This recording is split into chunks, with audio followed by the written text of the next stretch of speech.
My name is Hannah McVeigh, and I'm going to be teaching about determining themes.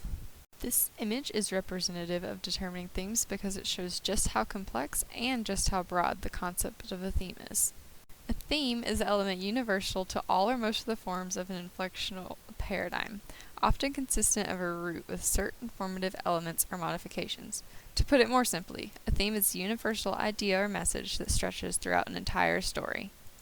Here's a list of some common themes. This list is intended to show that a theme is not amoral. The list includes chaos and order, circle of life, coming of age, convention and rebellion, darkness and light, fate and free will, good versus bad, greed as downfall, vanity as downfall, wisdom of experience, heartbreak, heroism, individual versus society, inner versus outer strength, isolation, man and nature, patriotism, overcoming obstacles, self-awareness, youth, and beauty. First, we will discuss how to pick out a theme in a poem. Let's read the poem. Dust of Snow by Robert Frost. The way a crow shook down on me, the dust of snow from a hemlock tree, has given my heart a change of mood, and saved some part of a day I had rued. First, we must look for the topic that the poem focuses on. This poem focuses on how falling snow made the author feel. The author says that he rued the day, meaning that he didn't like the day, until the crow dropped snow on him.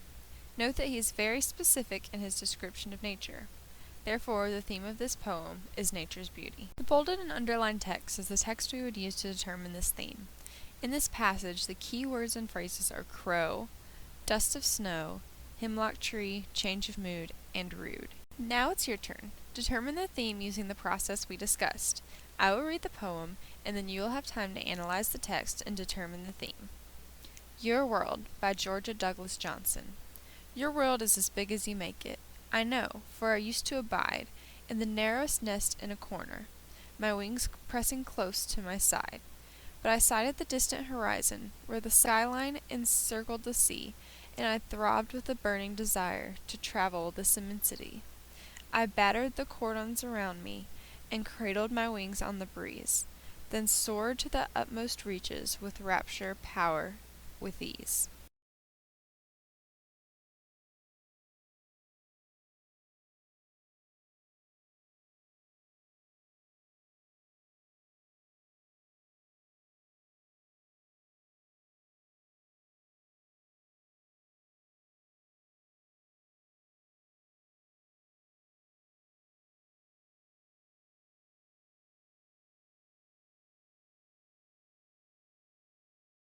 There are two possible themes of this poem. One is freedom. The second is individuality.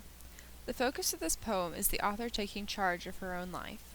She uses words and images for confinement in combination with the past tense to show the way she was before.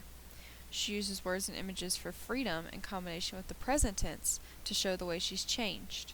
Freedom is the most prominent theme, while individuality is only subtly present. Now we will discuss how to determine the theme of a short story.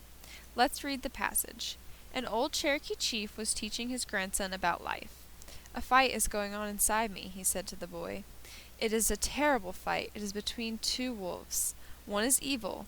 He is anger, envy, sorrow, regret, greed, arrogance, self-pity, guilt, resentment, inferiority, lies, false pride, superiority, self-doubt, and ego.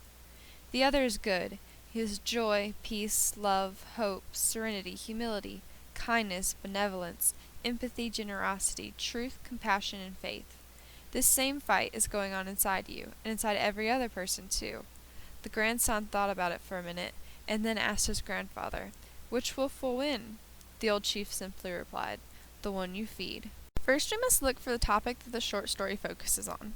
In this story, the focus is on a fight between two wolves. One of the wolves is representative of human evil, while the other is representative of human good. The passage tells us that this fight is internal, despite the images being external. Therefore, we know the wolves are figurative.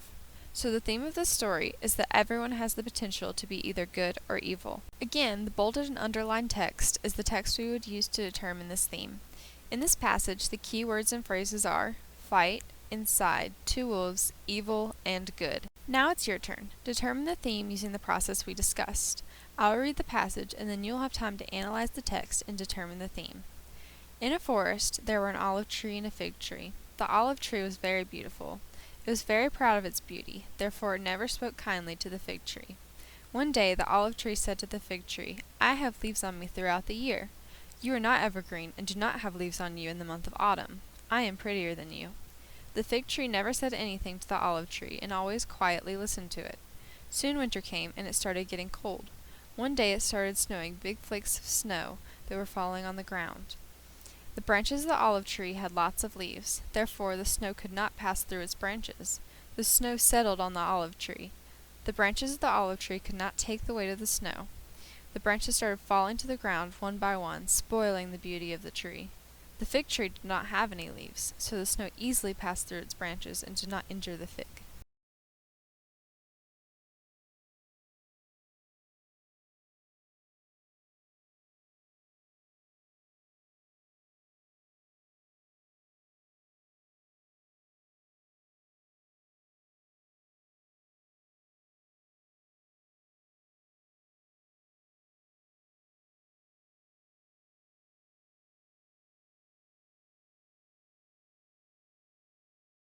There are two possible answers. One possible answer is that everyone has their own talents to offer the world. The second possible answer is vanity can be a downfall. The topic of this story is two different trees. One is an olive tree who is beautiful during the winter. The other is a fig tree who has shed his leaves during the winter. The focus is on the olive tree, who is mean to the fig tree because the fig tree is not like the olive tree. The snowstorm in the passage harms the olive tree for the thing he took pride in, while the fig tree remains unharmed. Therefore, the value of the fig tree's difference is revealed. Remember we said that a theme is the element universal to all or most of the forms of an inflectional paradigm, often consistent of a root with certain formative elements or modifications. We said that, more simply stated, a theme is a universal idea or message that stretches throughout an entire story. To summarize, a theme is a universal idea or message that stretches through an entire story. We looked at determining themes in both poetry and short stories. You were then given the chance to practice determining the theme for yourself. The purpose of this lesson was to make you comfortable with determining the theme of a poem or short story. If you need more practice with this lesson, feel free to watch it again. This is the Common Core Standard for English Language Arts that I used to plan my lesson and the resources that I used.